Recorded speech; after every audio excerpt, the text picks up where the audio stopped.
You are listening to The Investor Way with Sam Ball and Jonathan McEwen. If you enjoy the show, please subscribe and follow us on Twitter at TIWTweets.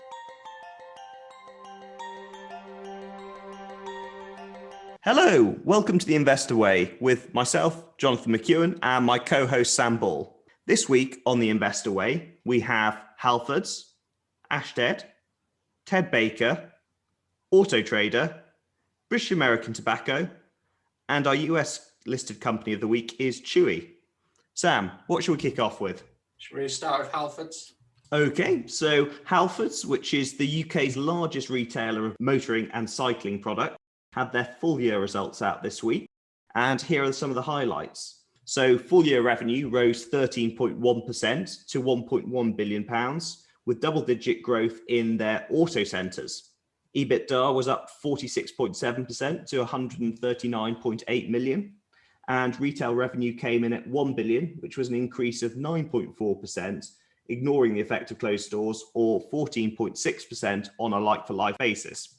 And this was almost entirely driven by cycling, where like-for-like sales were up 54.1%, which could have been even higher if they hadn't been held back by supply chain problems.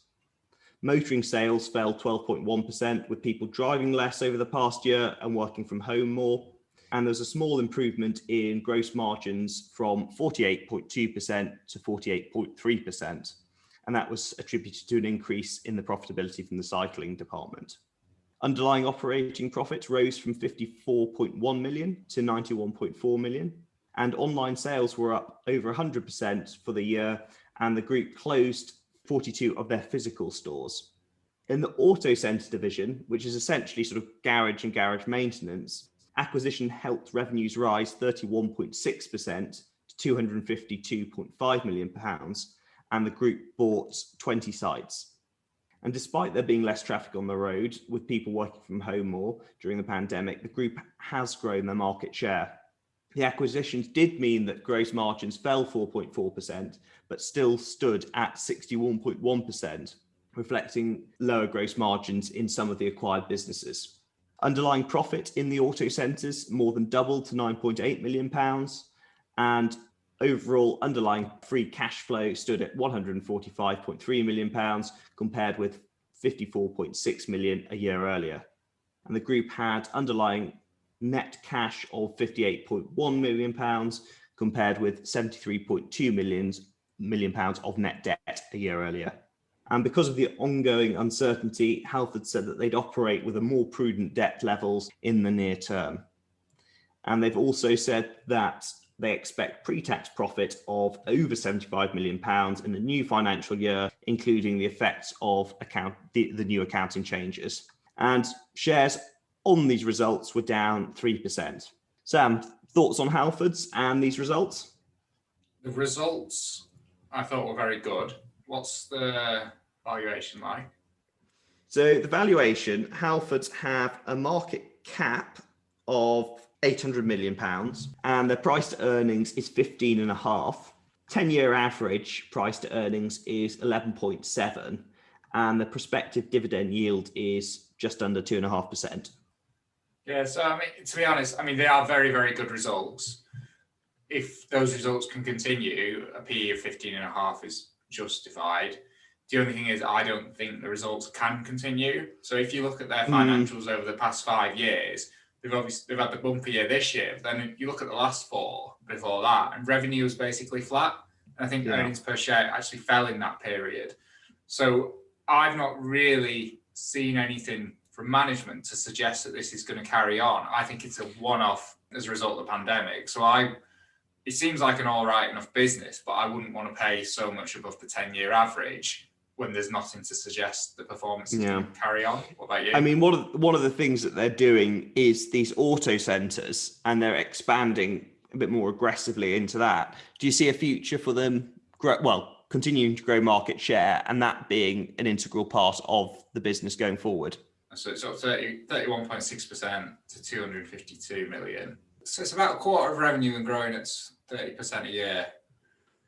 Yeah, maybe actually, maybe it just does justify a slightly What do you think of the auto centres in terms of the business moving into that? Do you think that's a shrewd move for them or not? I think we looked at it last time. I remember it being very, very fragmented. So I think that's right. That was my feeling of it when we discussed it last time. And that increasingly, lots of cars are sold through PCP. I think that accounts for about 90% of the market. And I think they often include sort of service plans and MOTs, which might limit Halfords in how much business they could attract. And I mean, this is much, much longer term, but I suppose the rise of electric cars and having fewer serviceable parts. So you wouldn't go in for an oil change, spark plugs, that sort of thing. So I wasn't sure about that. I do think as well, the fact that it's that 31.6% revenue increase, although it's impressive, it's driven by acquisitions, isn't it, really? It is, yeah. And it might be an area that you want to be getting out of rather than getting into, I would wonder. And then, like you say, the lockdown effect. I mean, you can see it with the rise of, or the cycling department and the increase in sales there. But, when borders are back open and you can go back to holiday, are people going to be buying as many bikes for staycationing and doing as much of that sort of leisure activity? I mean, obviously, Halfords has been a lockdown winner from that point of view. But do you think the long-term sort of bricks and mortar decline, Halfords might, be a victim of? I don't think they'll be a victim of bricks and mortar decline as much, because I think a lot of what they sell, you do want to go in for. Okay. I think people still want to go in. Would you buy a bike off the internet? Yeah, it's probably a bit like Kingfisher in that sense. My issue with it is more, I think it seems like a decent enough business, but I don't really see where the growth's going to come from. I know that the also centres where they're requiring the growth, but I'm not sold on that, to be honest. No, and I guess really, even though the price to earnings is higher than, considerably higher than the 10-year average, it's not through the roof. So I guess it's that's true. But it's probably not one for me, to be honest. But there's still good results nonetheless, and it's been a winner out of the lockdowns. Should we move on to Ashtead then? Go on then, Sam. So Ashtead, for anyone who doesn't know, they are, how would you describe it? Like machinery hire, like diggers and stuff. So they just lease them out, basically. So they have reported fourth quarter revenue of £1.3 billion, which was up 23% on last year at constant exchange rates. Full year revenue came in at $5 billion, up 3% year over year. Full year operating profits fell 3% to £1.1 billion, although lower interest rate and tax expenses meant the underlying earnings per share fell just 1%. The US business, Sunbelt, reported full year revenues of $5.4 billion, down 1.3% year over year, and that fed through to an operating profit of $1.4 billion, which was down 7.4% year over year. In Canada, revenue rose 19.1% to 500 million Canadian dollars, supported by acquisitions, and profits came in at 97.8 million Canadian dollars compared to 54.5 Canadian dollars a year ago. And in the UK, revenues rose 35.4% to 635.1 million pounds, whilst operating profits rose 67.3% to 60.9 million pounds. Growth reflected the group's work supporting the Department of Health during the year, which accounted for 29% of all UK revenue during the year. Overall operating costs rose 1.9% to £2.7 billion. Capital expenditure came in at £718 million and £410 million excluding proceeds from equipment sales. That compares to £1.5 billion and £1.2 billion respectively last year. Lower levels of replacement meant the average age of the fleet has increased from 36 months a year ago to 41 months at the end of the current financial year. Free cash flow was £1.4 billion, up from £792 million. However, that reflected the lower capital expenditure. And this allowed the group to reduce net debt from £5.4 billion to £4.2 billion. Net debt fell from 1.9 times cash profits to 1.4 times, which is under the group's 1.5 to 2x range. Ashtead is looking to achieve 6 to 9% revenue growth in the coming financial year with capital expenditure of 1.37 to 1.54 billion pounds, free cash flow of 600 million to 800 million pounds, and the group plans to return 1 billion to shareholders via share buybacks over the next 2 years. In terms of valuation, the company trades at a PE ratio of 27.3. That compares to a 10-year average of 14.7, and the prospective dividend yield over the next 12 months is 0.9%. John, thoughts on Ashtead as a company in these results? So I think the results, they seemed reasonable. They certainly weren't they certainly didn't smash it out of the park. But I guess where the type of business that it is, I guess it's quite cyclical. And with the infrastructure spend that you're expecting to happen in the US and sort of in the UK, given that we've had the pandemic going on for the last year or so, they're quite good. And you would think that it's actually positioned to really take advantage of that infrastructure spend with the industry that it's in. So I'd probably be quite optimistic. I mean, you said that the balance sheet isn't in the best of states, and I think the valuation is not far under 30. I've got 27 in front of me. So it's certainly not cheap, but the business has continued to deliver. I mean, the share price, I think, if you look at it over the last 5 years, it's up 421%. So I think it's interesting. I don't know whether I'd buy in at the current price, but I could see it doing well in the next year or two. But obviously it depends on a lot of things and the infrastructure spending in the US and over in the UK as well going ahead.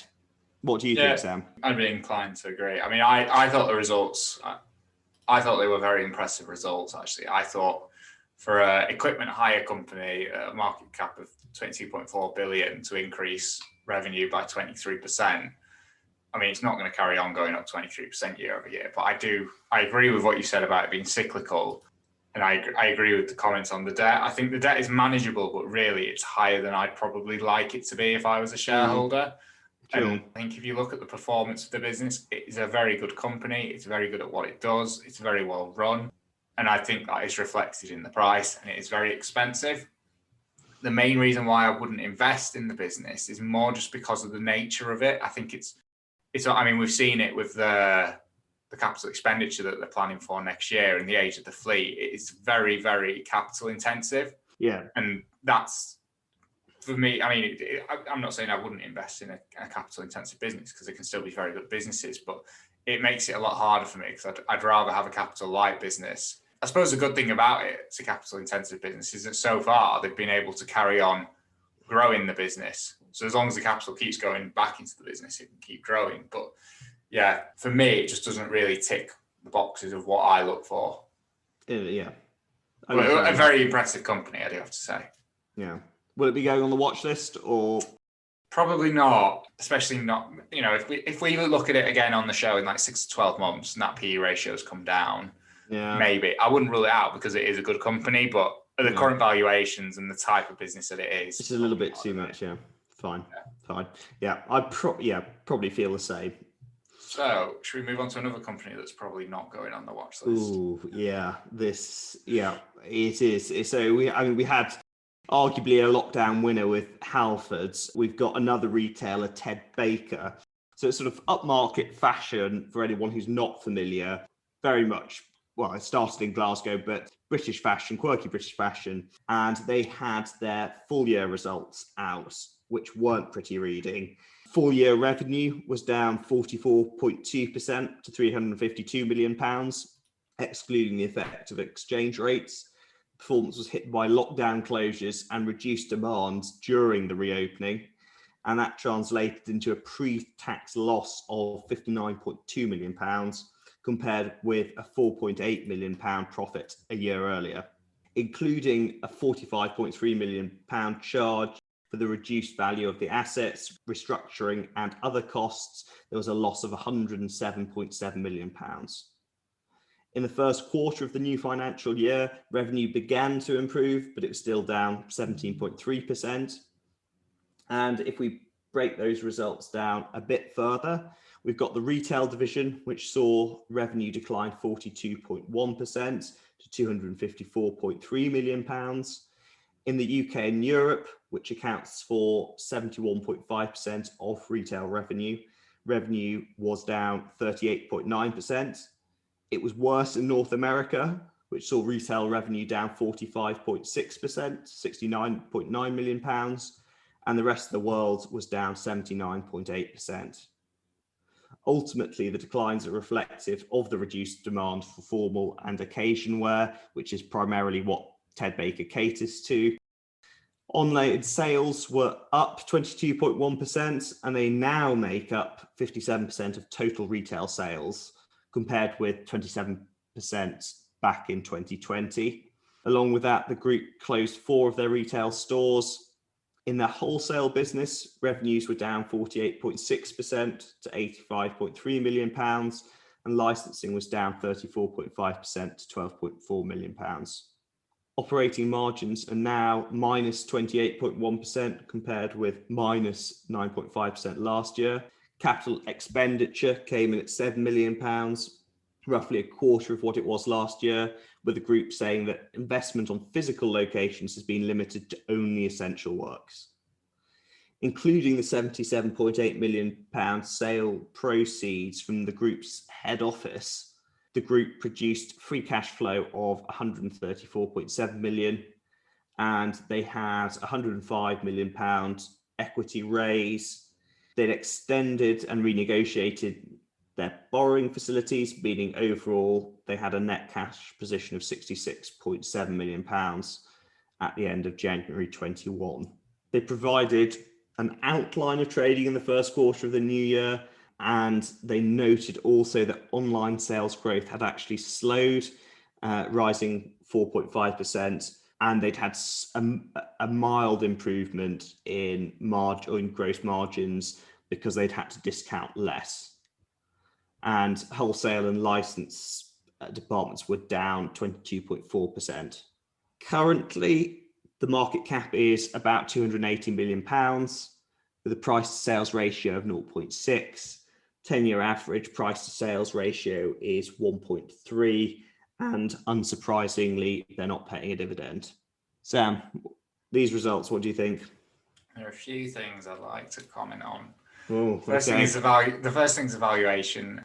It is very unusual to hear the price of sales as a metric given for a retailer, and the reason is we've not used price to earnings because there are no earnings and they don't make any money. The next thing I wanted to highlight is the group online sales, where they now make up 57% of sales, up from 27% last year. On paper, that sounds quite impressive, but the reason is because the sales have been cut in half. So it's not because online sales have done so well, it's because non-online have done so poorly. And the group online sales only rose 22% in the year. And I think when you look at what's happened this year, I think 22% increase in online sales is very, very poor. I think we've covered a lot of retailers and they've put up some really impressive numbers. And I mean, let me know if you can, but I can't think of one that you'd expect to have a good online sales increase that's had a lower one than this. No, I would agree. And it's sort of at the same time as Ted Baker seems to be declining, you've seen ASOS and Boohoo doing very well. And even Next, which is more, I mean, it's not, I wouldn't say it's comparable to Ted Baker, but it's more your traditional bricks and mortar, has also done very well. They'll all be growing from much higher bases as well, so it's harder to do. Yeah. And I mean, I think Ted Baker, I mean, they seem to be been in decline, particularly since Ray Kelvin, the founder and chief executive, left after the Hudgate. But they were probably in a worse position than most, and they had a lot of stock before COVID hit, which they've had to discount very heavily to shift. And also it was one of those brands that you'd see, they'd have their own stores, but you'd see quite a lot in the department stores, like your sort of Debenhams, your House of Frasers, which have gone under now. So they're not being sold there. I mean, the management has said that they're going to try to refresh the brand. So I think what was the quote? Brand identity is reflected in the product whilst maintaining appropriate alignment with the market. I mean, I have no idea what that means, but it sounds like they just don't know what to do. Yeah, it reminds me a bit of Debenhams before that went bust. Some of the things, that's the same sort of thing the management was saying. The only positive that I was able to find was when you look at the balance sheet, because they did an equity raise. I can't remember if it was earlier in the year or last year, but they've done an equity raise. They sold the head office. And because of that, they've got enough cash compared to the debt that they probably won't go bust for 2 or 3 years at least. Yeah. So they do have time to turn it around. But when the only positive is that, well, they're not going to go bust in the near future. Genuinely, I can't find anything else to point to where it's like, well, maybe you've got this. I mean, the online sales was so disappointing, I think. Yeah. And God, if you look at the share price, the graph. Yeah, I think it's down over the last 5 years. I think it's down nearly 95%. Yeah, 94.41%. 90, yeah. It's up 30% in the last year, though. Yeah, but I mean, yeah. You don't care, though, if you bought it 5 years ago. Yeah, well, exactly. That's right. I mean, it's a shame. I quite like the brand, actually, but I suppose I'm not really going and buying it. So I'm not helping the problem. But do you think it's a business that is going bust in the long term? I don't know. I think someone would snap it up. Mike Ashley, he'd buy it. Yeah. But no, I mean, they've got 2 or 3 years. I don't think it's like Debenhams where they were just losing like loads of money and then they had these expensive leases. I think they've very much got an image problem now. And I think, if they can turn that around, I would expect them to get back to profitability. It might not be the levels that they were previously at, but I think they've got a reasonable, I think they're probably more likely to survive than go bust, to be honest. But I mean, if you look at the share price over the last 10 years, I mean, they were one of the darlings of the stock market, weren't they? They were growing, and it does just show, and it is worth remembering with a lot of the American high growth companies, what can happen to a company when it stops growing. Yeah. That 94% drop, it does happen, unfortunately, and that is the risk you take with the high growth companies. Yeah. That's the good thing is you can only lose 100%, and if you invested in Ted Baker 5 years ago, you're paying an end now. Yeah. I know. So safely assume it's not on the watch list. Definitely not. So to one that maybe is Auto Trader. I actually own Auto Trader. So. Oh wow, there we go. How are the full year results at Auto Trader? So they were bad, but it's a very similar business to Rightmove in that it really controls its own destiny. Full year revenue fell 29% to 262.8 million, largely reflecting advertising fee breaks and reductions offered to customers during the pandemic. So I do think that is a key thing to pick up on. So although revenue's down, it was effectively down by choice because it's in Auto Trader's interest that as many of these dealerships survive, in the same way that Rightmove voluntarily cut rates for the letting agents. So that fed through to a 38% fall in operating profit to 161.2 million. Both the revenue and operating profits were better than the market expected. For the new year, Auto Trader said COVID is currently having little impact on the business performance. Assuming no further retailer restrictions, the group expects high single-digit growth in average revenue per retailer and flat operating margins when compared to the pre-pandemic financial year. So the trade section of the business, which includes retailers selling new and used cars, recorded a 31% fall in revenue to 225.2 million. This was because of Auto Trader's decision to provide free advertising to retailer customers in April, May, December and February, and a discounted rate in June. Average revenue per retailer declined 32.1% to 1,324 per month. The average number of retailer forecourts was broadly flat at 13,336, which was down slightly from 13,345 in 2020. Within consumer services, revenue fell 6% to 26.6 million, reflecting a decline in individual sellers paying to advertise vehicles on Auto Trader, which offset an increase in insurance and finance services. Auto Trader's manufacturing and agency business revenue fell 33% to 11 million. This was partly because of the decision to remove some advertising slots to improve the site. The total number of cars advertised on Auto Trader increased 1% to 485,000. The group said it's seeing strong demand for new cars, while used car stock declined. Despite an 8% reduction in cost to 104 million, largely thanks to reduced marketing and other costs, the lower revenue meant operating profits dipped to 61% from 70%. In the year, the group bought key resources for a net amount of 25.3 million. The company is expected to help Auto Trader strengthen its digital capabilities.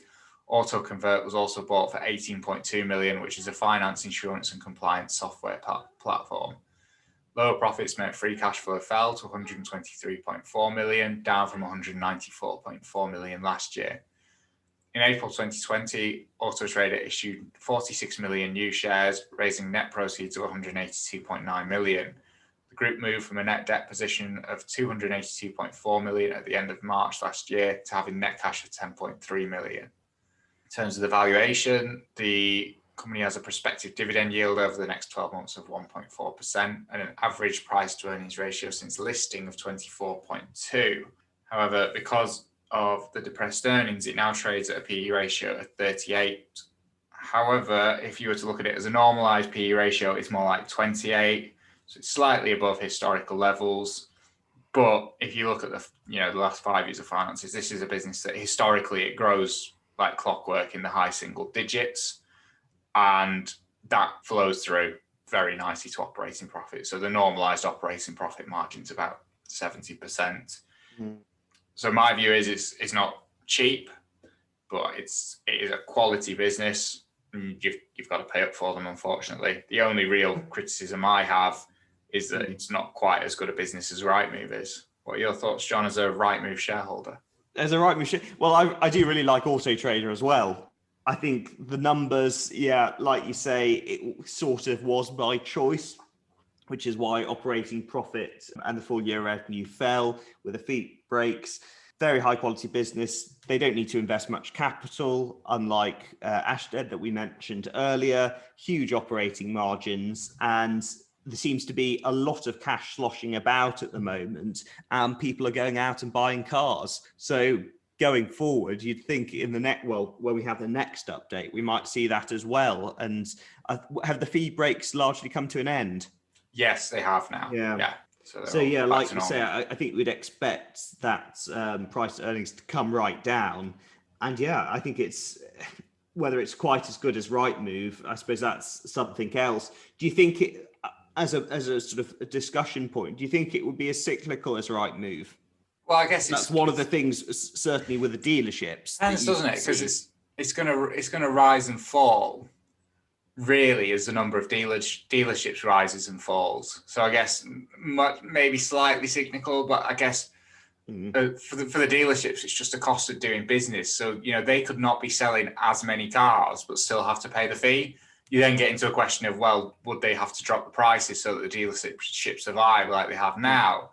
But I suppose I don't know how much this would come into it if there was more regulation in terms of the credit used to buy new cars, because I suppose ultimately most of it does come from people buying cars on PCP or various other finance deals, and whether that could sort of hit Auto Trader if that was tightened up on. Don't you think that would be offset by an increase in people who had to buy used cars instead? Yeah, it may well be. I mean, this is just, but no, that's right. And I suppose at the moment, I think there is a shortage of new cars, and the used market is, well, I think that the price of the used market are going up, actually. Yeah, I don't know what the prices are doing. I just know that the total number of cars has gone up. Yeah, and we tend to keep cars for a relatively short period of time over here. And I guess we've got more regulation. It's more difficult to keep an older car on the road for longer compared with a country like the US, where it's easier to keep an old car that you don't have your MOTs. No, I have no idea. I'm not sure exactly what they have to do, but I think it's easier to keep a car roadworthy over there than it is over here. Oh. So you see a lot. Well, you see new cars as well, but you see a lot of older cars over here. Most cars you see are probably from the last 3 to 5 years, aren't they? It seems like it with the amount of people that just go out and lease them now. Yeah, well, that's it. So only works for the German and the car companies, the car manufacturers themselves to have that model. It works for Auto Trader too. It works for Auto Trader too. That's right. And obviously it's the market leader. I don't know whether there are any significant competitors over in the UK. There is, well, it's not significant actually, but with Rightmove you can name Zoopla, But, Yeah. I mean, Rightmove have like an 85% market share, so it's still a monopoly. Auto Trader, I can't name second place. I know there's one that's listing where they'll Is like that collecting cars? They collect the cars and they'll like buy it off you and then like resell it themselves, which seems like I think that's what they do. It seems really? they've got a funky name. I can't remember what it is. Okay.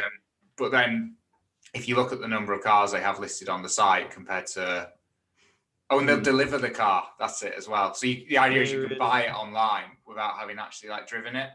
Oh, I see. I know there's a website called Collecting Cars, and it's a much smaller user base. I think they have maybe 38,000 members, but that seems to be more niche and enthusiast cars.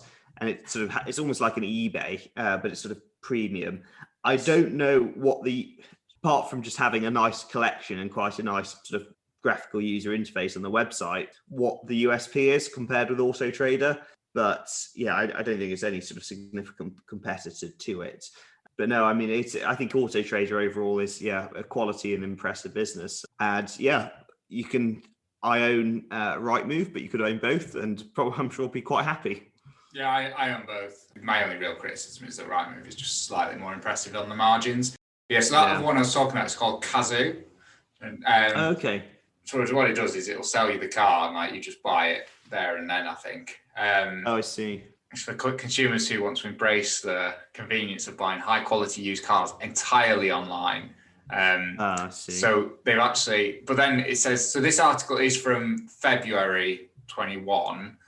Apparently they were considering listing in London. But it said since they started trading, they sold almost 20,000 cars to consumers.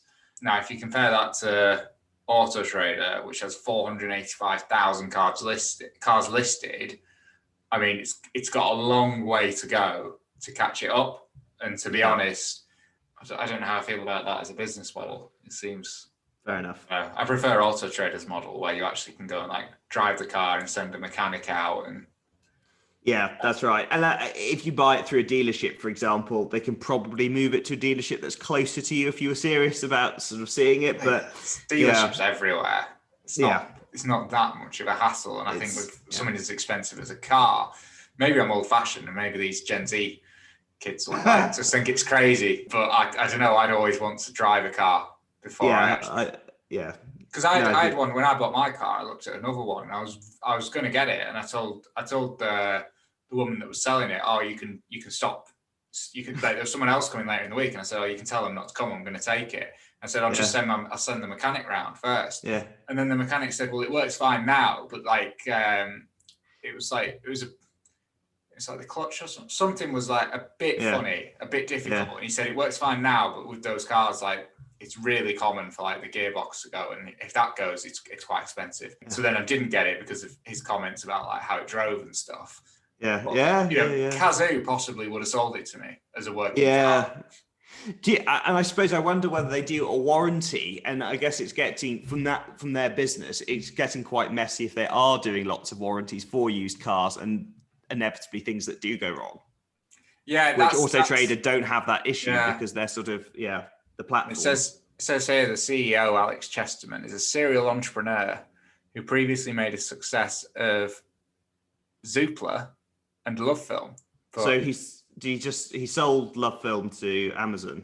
Yeah, but Zoopla, they're by far number 2. So that's a good sign for Auto Trader. If Kazoo become the Zoopla of the market, and if it's coming from a low base as well, I'm not sure about that business model, and I think if the business model is viable, Auto Trader can just add it as a feature. It doesn't concern me, but I just thought it was interesting. Yeah, fair enough. So it's one you own, and would you buy it at the current price? Well, I did buy it around the current price. It actually dropped, and now it's come back up. But I did buy it at the current price. Okay, well that answers that. Okay, so we have British American Tobacco next on the list. So they didn't actually have the full year results out, but they've had a trading update. For reference, they're the world's second largest tobacco company, and they upgraded growth expectations from what had been 3 to 5% to above 5% now. And they've said that underlying earnings per share are expected to grow in the mid-single digits. And this is underpinned by strong pricing of traditional tobacco products and accelerating growth in what they call new categories. So essentially the non-combustible products. So whether that's vapes or heat not burn, the rest of the portfolio really. And the group added 1.4 million non-combustible customers in the first quarter. Aren't all their customers non-combustible? Or do many of their customers combust? Sam, you've got to bear with me here. Otherwise it's going to get very confused. Because I can't call them vapors because strictly speaking, they're not all vapors. So we're just going to like call... the thought of normal customers bursting into flames. Well, this is one that we'll come on to it later, but this is one of the longer term concerns with the company, that the customers are, dying and, fewer people taking it up. So there are sort of long-term structural problems, but we'll continue calling them non-combustible customers. So they added 1.4 million of them in the first quarter, meaning that they now have an estimated 14.9 million non-combustible customers. And maybe it is an accurate description because maybe they're less likely to disappear than non-combustible customers. I don't know. But interestingly, the geographic recovery is weighted towards the emerging markets. And no recovery is expected, they've said, in the duty-free, the global travel retail until 2022, which is certainly over here in the UK is unsurprising because we're not allowed to go to most places. Sam, what do you think about this the latest trading update from British American Tobacco and the company as a whole? I think it's pretty good, to be honest. I thought, the revenue increase is good. It's sort of what we come to expect, really, but it's still very impressive, especially given how long they've been doing it for. The 1.4 million non-combustible customers in the first quarter is very impressive. That's a 10% increase, and that's just in one quarter. Yeah. So I wouldn't expect it. It's not going to. Maybe it is going to go at 40% a year. Actually, I guess it is still in its infancy, but that's very pleasing because I think last time we talked about it on the show, I was saying, well, do you just accept that the non-combustible hasn't really worked, and do you just try and return as much cash to shareholders? But if there actually is still a business there at the end of it, with the amount of money they make now, then that'd be very good. And at PE of 8, it's just very, very cheap. Yeah. And I suppose that the worries would be that you do get increasing regulation in the non-combustible part of the business, like you've had with the combustible part, and whether that's going to really impact them. Because I think, I'm not 100% on this, but I think in the US, they've banned flavored e-cigarettes. So you can only buy sort of more traditional, I guess, presumably tobacco flavored e-cigarettes over there. I think in the UK, we've been a bit more liberal on the regulation of them. And we certainly do allow all the flavors that you smell when you're walking down the street, people vaping. I'm not sure about nicotine limits, because I think they've been in the press or they've been debated. And I mean, I guess for the tobacco companies, it's a worry both in their combustible cigarettes, if they had introduced a nicotine limit, and it would be a worry with the sort of the vaping products, because I guess then they're essentially non-addictive. Yeah, although I think it's less of an issue with it. We said it when we covered it before, but if it happened for the combustibles, I think it's devastating. I think it's a huge issue. For the non-combustibles, and the problem is, non-combustibles are a tiny portion of revenue, so it would be devastating for the business overall. But for non-combustibles, I don't think it would be that much of a problem, because if you think about any people that like vape, like they're just sucking on it all the time. Like so they're still going to get their intake.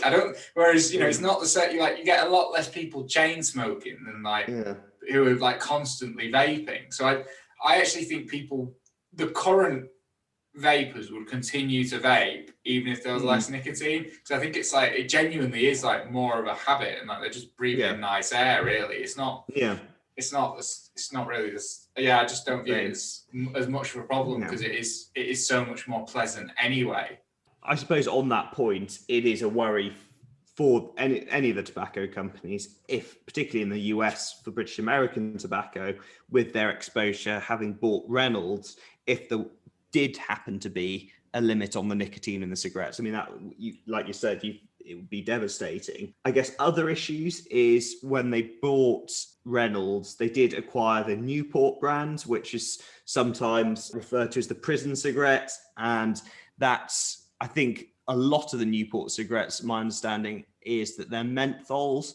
And if there was a menthol ban, then that could impact on revenues, particularly from the US. We've mentioned nicotine limits. I guess the other thing, because the shares haven't performed well in the last 5 years, I think they're down over 30%, is the growth of ESG and sort of environmental, social governance, being a priority. And for that reason, tobacco companies being sold off, whether it's fair or unfair, and that lowering the share price. And then I guess also longer term, the worry that it's an industry that's in structural decline. I mean, what do you think on the share price performance and where it goes longer term? I think as long as you can get enough cash back as the business declines, and like I say, if non-combustibles does mean there's a future for it, then happy days. But I wouldn't necessarily price that. I wouldn't necessarily assume that's going to be the case when buying it. I think when the PE is so low anyway, if you look at the amount of cash you expect to get back before you think the business will decline, then I think it's very, very cheap. Do you care if you get it at a P of 8 or a P of 15 when it's returning that much cash and you're getting a dividend yield of 10%? Oh, yeah. Because they're returning all the cash anyway. So if that price of earnings goes up, the dividend yield goes down anyway. You're buying it to get the cash out of it. So really, you want it as cheap as possible. It's a classic like cigar butt, isn't it? In that sense. If you pardon the pun.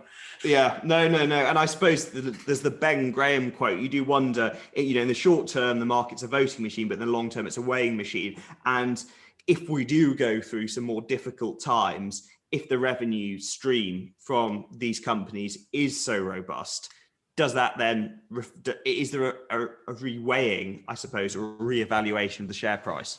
Well, do you need a revaluation anyway? Because if the share price stays flat and you get your 10% dividend a year, you'll beat the FTSE with that probably. And I suppose the other thing is that the issues that we're talking about now are largely down to regulation, and for the last 20 years, that's what people have been talking about when it comes to the tobacco companies. So they're not new issues, or is it not? Yeah, they're not new issues really. Yeah, and I think all these risks, I think it's fair to say they're priced in because they're very, very cheap. Oh, absolutely. So on to our American company this week, Chewy. Sam. Yes, Chewy. So for anyone who doesn't know, Chewy is kind of sort of like, I guess, like an Amazon for pets, where it's just all pet stuff on there. So kind of, I guess, what Pets.com were trying to do back in the glory days of the 90s. But Chewy having more success, I do want to add. I'm not comparing them to, beyond that, I'm not comparing them to Pets.com.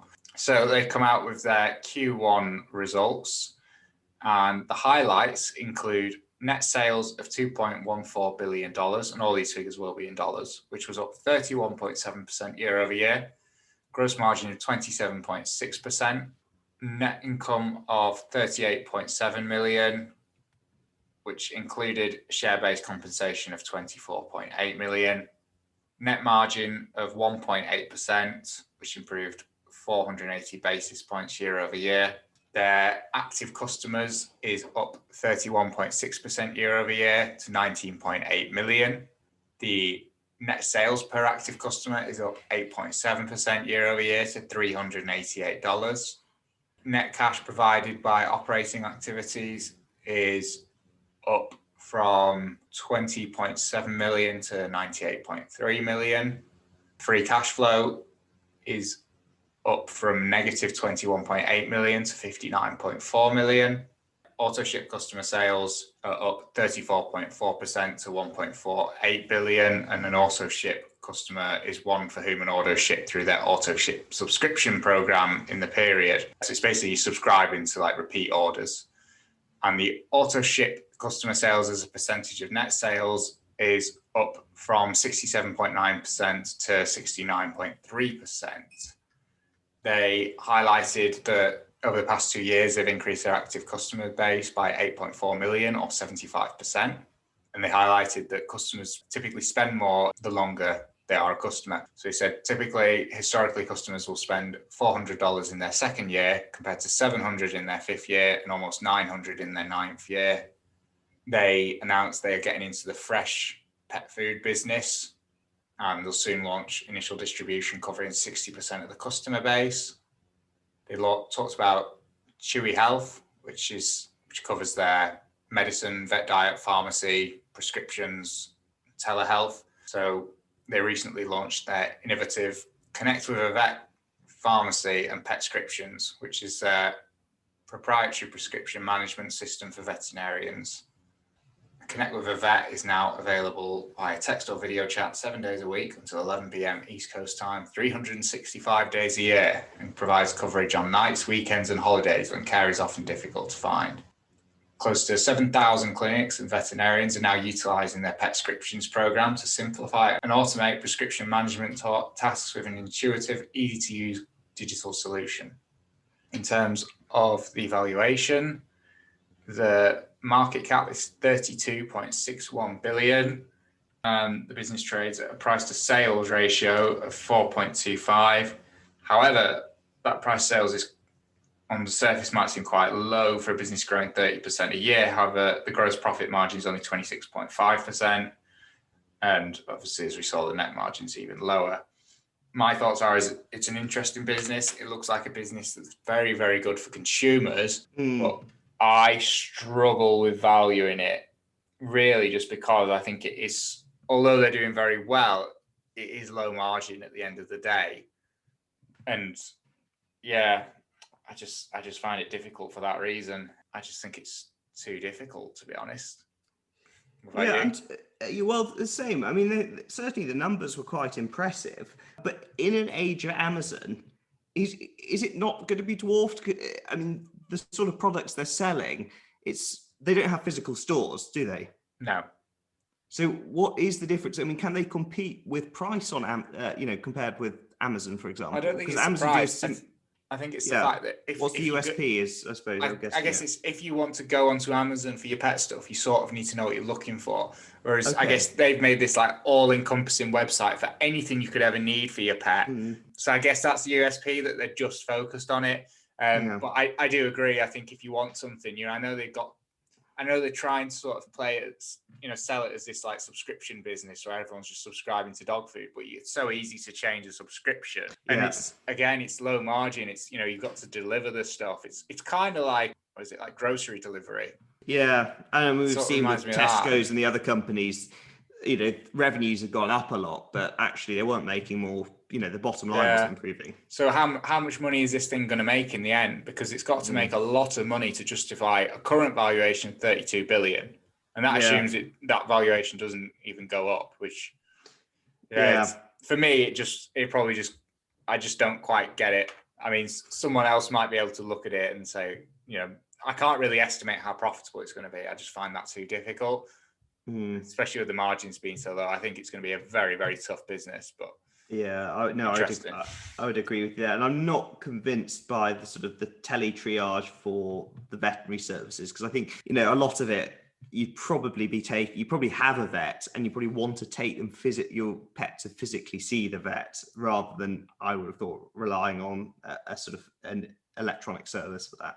I don't know, there could be some stuff where I could see it being, there's some stuff where if it breaks the leg, obviously it's going to the vet. Yeah. But then, there's some stuff where, like, for example, like, we've taken the dog in and one of the dogs in because they've been ill, and the vet's basically, we've paid the vet basically to be told, we'll just leave it a couple more days and they'll probably be fine.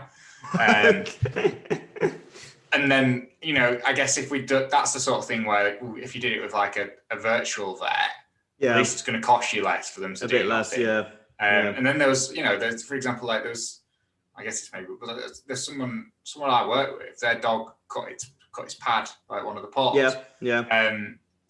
And they were going on holiday, so the vet bandaged it up, and then he said, like, they had to come back the next week, so that he could remove the pad, basically. like the pad on the foot. Yeah. He was going to take it off because he said it'd grow back anyway. But they were on holiday, so they said, "Oh well, we can't." And he was probably going to charge him like at least 50 quid just to remove the pad, which was really quite straightforward. Yeah. But then he was like, "Oh well, if you're on holiday, that's fine. It'll just fall off on its own anyway." It's like, well. At least a virtual vet can tell you that, and it's like, well, yeah. Did I really need to come back and pay 50 quid for you to remove something that was going to fall off naturally? So I could definitely see some market for it, but okay, fair enough. I'm not sold on the overall business. The overall business, fine, okay. Because I suppose the pets at home, not that we're really comparing the two. That's another competitor, isn't it? Though. Yeah, but I mean, at Pets at Home, they did. Am I right in thinking they were basing the vets within their stores? Yeah.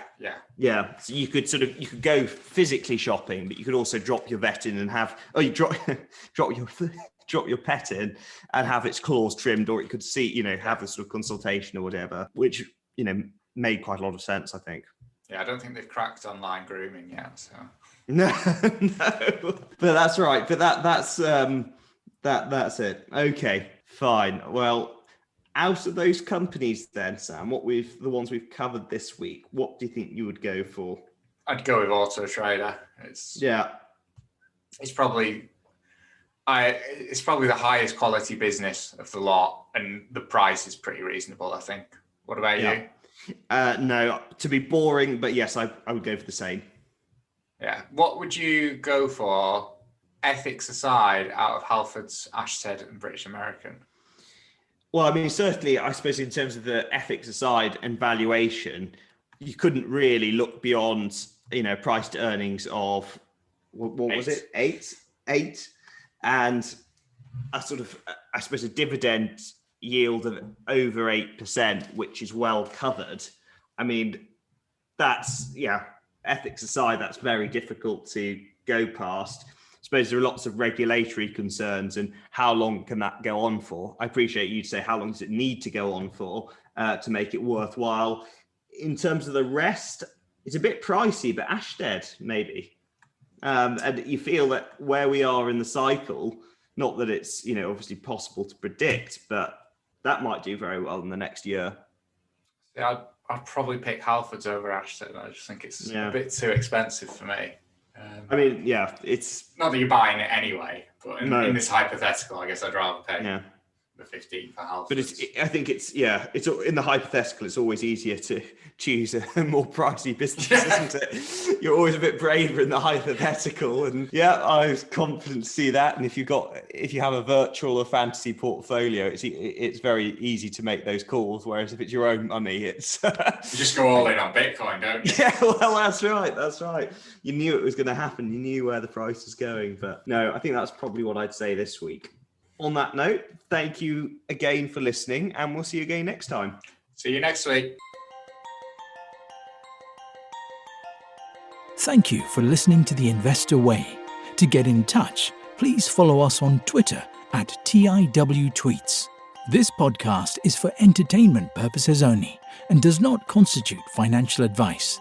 Neither Sam nor Jonathan are financial advisors. For investment advice, please consult professional advisors.